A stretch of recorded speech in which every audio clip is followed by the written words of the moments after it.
ఇప్పుడే జీ5 app download చేయండి. చూడండి మీ ఫేవరెట్ టీవీ షోస్ ఎప్పుడైనా ఎక్కడైనా. మేము వెళ్లిన విషయం గురించి చెప్దామని అనుకుంటున్నాం. ఈలోపు ఇదంతా జరిగింది. సరే, తొందరగా చెప్పు. నేను బావ వెళ్ళి పవన్ వాళ్ళని కలిసాం.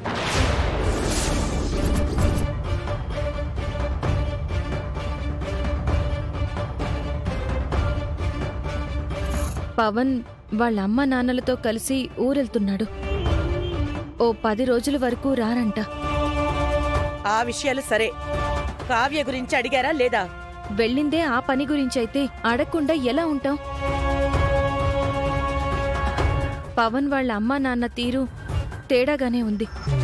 అందుకే పవన్ని వాళ్ళకి తెలియకుండా పక్కకు తీసుకెళ్లి మాట్లాడాం.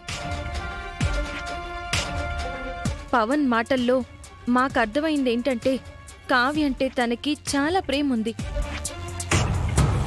కానీ ఆ ప్రేమను బయట పెట్టుకోలేకపోతున్నాడు, వాళ్లను ఎదిరించలేకపోతున్నాడు.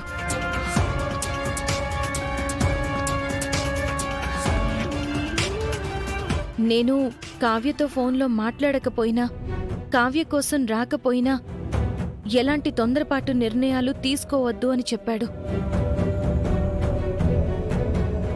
కావ్య అంటే నాకు చాలా ఇష్టం. 4 రోజులు పోయిన తర్వాత అమ్మ నాన్నల మనసు మార్చి తీసుకొస్తాను అని చెప్పాడు. నిజమా అత్తా? నా మీదొట్టు. అంతలా ఆలోచించేవాడు నేను ఫోన్ చేసినప్పుడైనా 4 మాటలు మాట్లాడి ఈ విషయం చెప్పొచ్చు కదా. ఎవరికీ ఏమీ చెప్పుకోలేని పొజిషన్లో ఉన్నాడు. మనతో మాట్లాడాల్సి వస్తుందని ఫోన్ స్విచ్ ఆఫ్ చేసినా ఆశ్చర్యపోవాల్సిన అవసరం లేదు.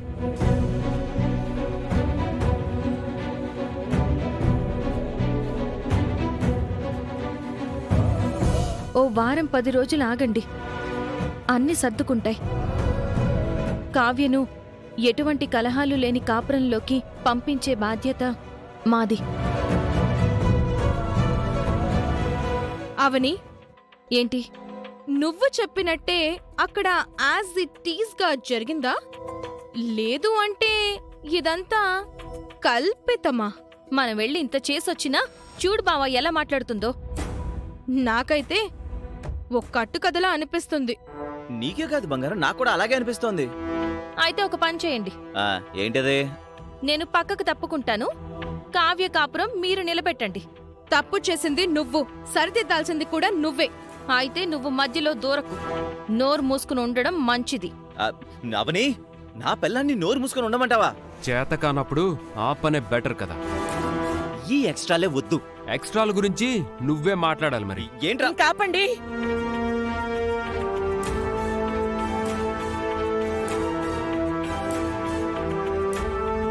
కావ్య, ఇప్పుడు నీ మనసుకి కాస్త ఊరట లభించిందని అనుకుంటున్నాను.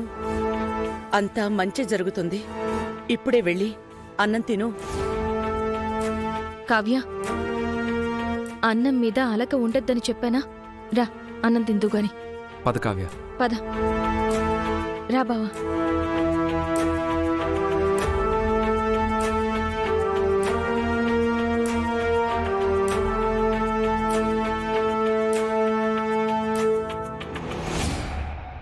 జీ5 యాప్ డౌన్లోడ్ చేసి అన్ని ఎపిసోడ్స్ పూర్తి ఉచితంగా చూడండి.